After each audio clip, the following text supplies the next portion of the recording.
अस्सलाम वालेकुम नाजरीन, आपको एक और ताज़ा खबर से आगाह करते चलें। पासपोर्ट बनवाने वालों के लिए बड़ी खुशखबरी आ गई। पासपोर्ट बनवाने वालों के लिए खुशखबरी आ गई। तफसीलात के मुताबिक हुकूमत ने पासपोर्ट की तैयारी की डिलीवरी से मुतल्लिक इत्तला पर मबनी SMS सर्विस 3 साल बाद बहाल कर दी है। इस हवाले से हुकाम का कहना है कि 3 साल बाद पासपोर्ट की तैयारी के अमल पर मबनी तफसीलात SMS सर्विस के ज़रिए दरख्वास्त गुज़र के मोबाइल नंबर पर मौसूल होंगी।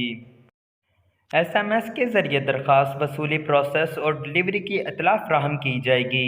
दूसरी जानिब मुल्क भर के तमाम पासपोर्ट दफ्तर में दरख्वास्त गुज़ारों को टोकन का अज्जा भी वक्त पर मुकर्रर कर दिया जाएगा, जिसके मुताबिक पीर ता जुमरात सुबह 8 ता 1 बजे जबकि जुम्मा को 12 बजे तक टोकन जारी किया जाएगा।